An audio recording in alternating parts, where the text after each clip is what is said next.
Gabriel-Ernest, Saki. Adapted by Marek Veit.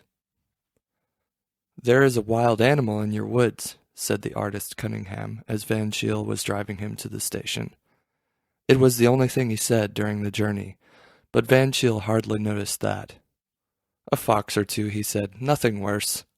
The artist said nothing. "What did you mean about a wild animal?" Van Shiel asked when they were on the platform. "Nothing. My imagination." "Here's the train," said Cunningham.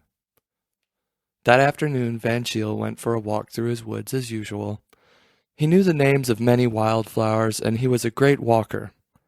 What he saw during his walks always provided topics of conversation afterwards, but what he saw on that particular afternoon was something completely new to him. On the bank of a deep pool was a young boy of about 16. He was lying on the ground, drying his wet hair and skin in the sun. His light brown eyes were watching Van Shiel lazily.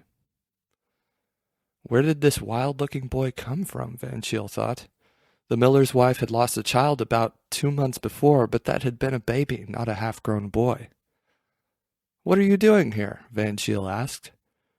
"Sunning myself, as you can see," the boy answered. "Where do you live?" "Here in the woods." "You can't live in the woods," said Van Shiel. "They're very nice woods," said the boy. "But where do you sleep at night?" "I don't sleep at night. It's my busiest time." "What do you eat?"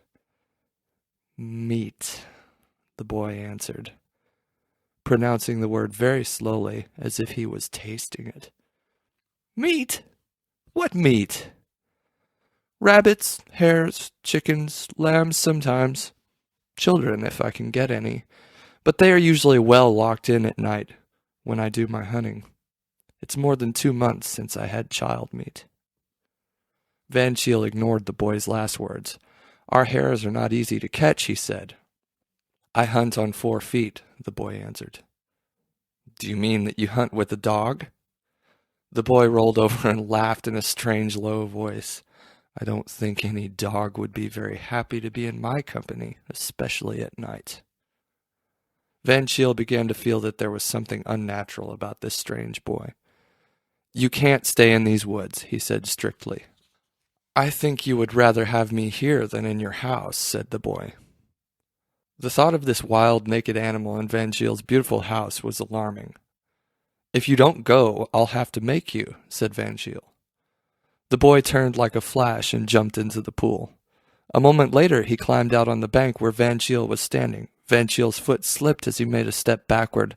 He found himself lying on the ground with those tigerish yellow eyes not very far from his own. Almost instinctively he raised his hand to his throat. The boy laughed again and disappeared in the bushes and trees. What an interesting wild animal, Van Shiel thought as he picked himself up. Then he remembered what Cunningham had said earlier. There is a wild animal in your woods. As he was walking home, Van Shiel started to think about all the strange things that had happened in the woods recently and wondered if they had been caused by this wild young boy. There were fewer animals in the woods now, and farmers had been complaining about stolen chickens and lambs. Was it possible that the boy had really been hunting in the countryside at night with a pack of dogs? And then Van Shiel stopped. He had just remembered the child missing from the mill 2 months ago. People had thought that it had fallen into the river and was carried away by the current. But the mother had said that she had heard screaming from the hillside, not from the water. He wished the boy had not said that about eating child meat about 2 months ago. You should not joke about such terrible things. At dinner that night he was very silent. "What's happened to you?" his aunt asked. "You look as if you've seen a wolf." Because Van Shiel didn't know the old saying, he thought that his aunt was rather foolish. If he had seen a wolf in his wood, he would be extremely busy talking about it. In the morning he was still feeling worried, so he decided to take a train to the neighboring town and ask Cunningham what he had really seen in the woods. But as he entered the living room, he suddenly fell silent.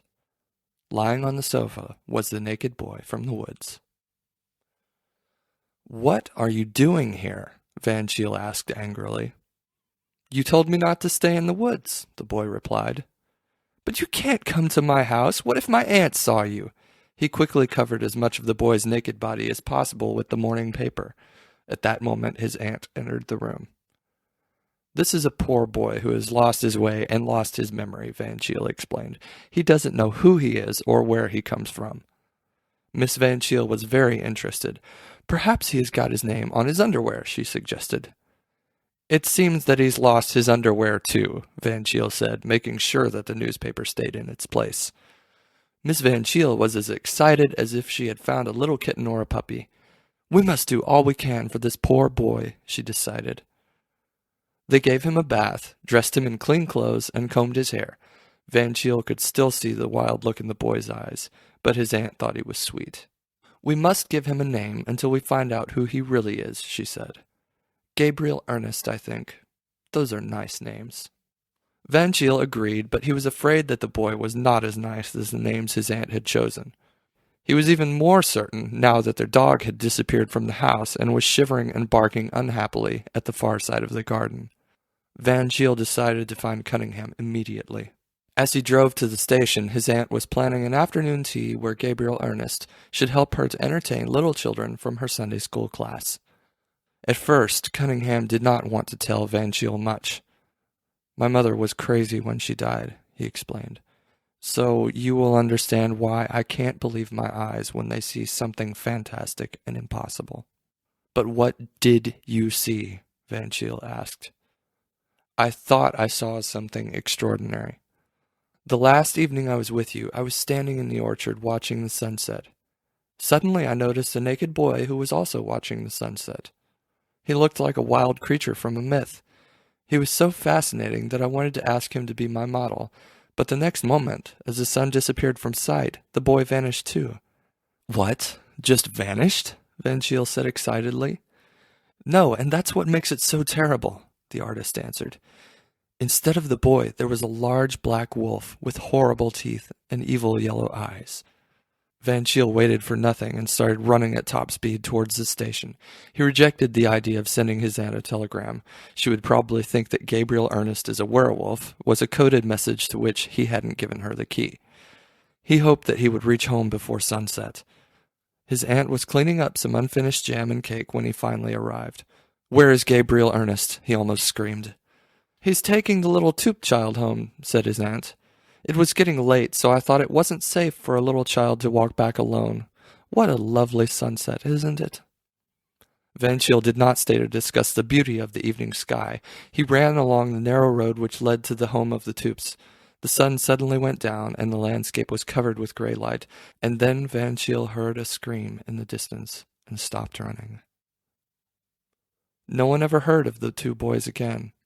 Gabriel-Ernest's clothes were found lying on the road by the river, so people thought that the Toop child had fallen into the water and that the boy had stripped and jumped in to save the little one.